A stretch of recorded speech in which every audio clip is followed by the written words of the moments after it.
Howdy YouTube! Darlington Farm here, just over here at the farm. As you can see, I got my flail mower out there. I got my welding lead strung over there to my SA250. I need to do some work on it. As you can see right there, the hitch is cracked. I guess it's not cracked on this side. I'm just going to go ahead and replace these Category 1 pins here with Category 2 pins.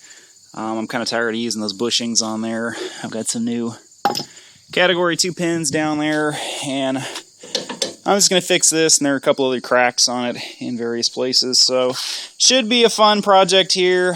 We'll go for some redneck carbon arc gouging, and hell, I'll probably break out my wire feeder, or maybe I won't. I don't know. I might just burn that in with some 7018s. I don't know, but this kind of hokey hitch arrangement on here needs some attention. Anyway, stay tuned here. I'll probably get out the gouge here. I got my other camera set up here on a tripod so you can see.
Okay, so you kind of saw there my redneck carbon arc gouging.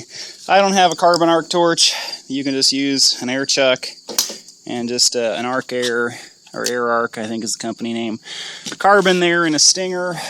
Right over here are the carbons. You can pick these up pretty much at any, local welding shop.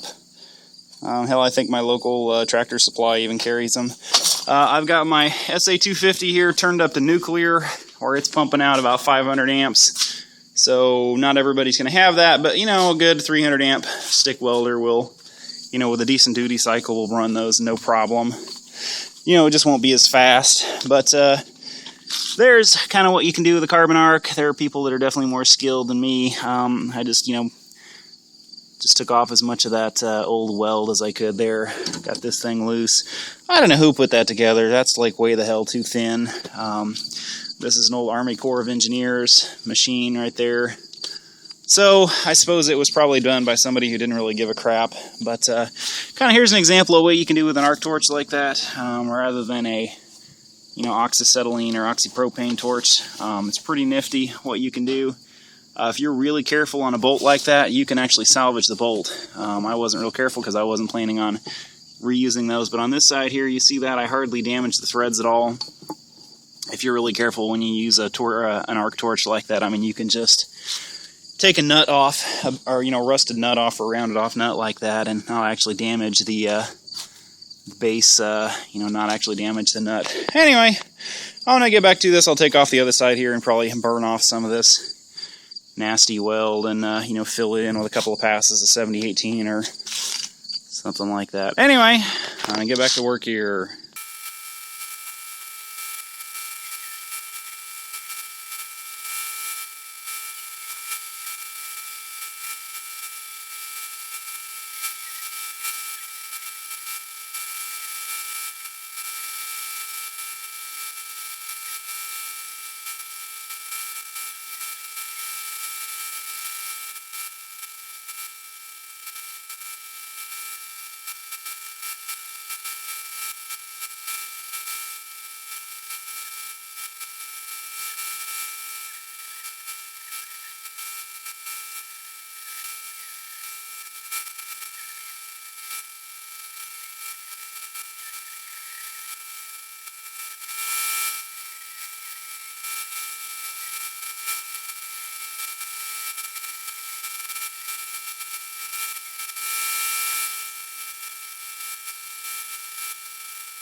Alrighty, so I got this all cleaned up here. I got most of the slag and crap off. This has just been, you know, welded on and beat all the crap over the years.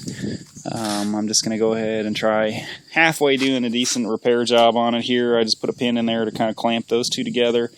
What I'm going to do here is just run over this with some 1/8" 6010s right there. 6010 electrodes are really nice for old rusty stuff like that because they really dig in, you know, really, you know, kind of do a nice job digging through really heavy kind of slag and rust. And I mean, they really make a nice, you know, deep penetration. And then I'll probably run over it and finish it with some 7018s just because I want to finish off this box of 7018s. These are only 3/32 electrodes, but you can run multiple passes over it and, you know, I think do just as good. But there's only probably 5 or 6 electrodes left in that box and I want to use it up. So that's how I'm going to do this. I'll keep the camera rolling here and kind of let you see that. This one I'll probably, well, no, it's kind of still got some crap in there. I'll run 6010 over this one too, just to try and, you know, get a nice deep penetration in there.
Okay, well, as you can see, well, hopefully you'll be able to see from the other video, I decided not to go with some 7018s, like I said in that last video.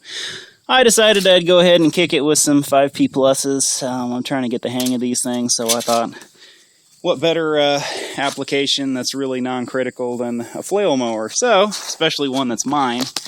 I don't know if it's going to focus there. Light's really terrible. I was trying, weaving it on there, kind of like you do with a fill cap. I don't think it looks too bad, Again, it's a flail mower, so, no crap there, but I didn't clean off all the slag. But considering what I started with, I think it should be good and solid. Holy hell, it's hot out. I gotta go park it for a minute and take it easy. But yeah, I think those look pretty decent. Good enough for a flail mower anyway. Yeah, anyway, I'm Darlington Farm. I gotta go take it easy for a minute. I'm pooped. Actually, no, I take that back. I gotta go bush hog back in the vineyard because Purdue's bringing out a bunch of students this morning to look at the vineyard. Oh, crap. Anyway, I'm Darlington Farm. Thank you for watching. Please comment, rate, and subscribe.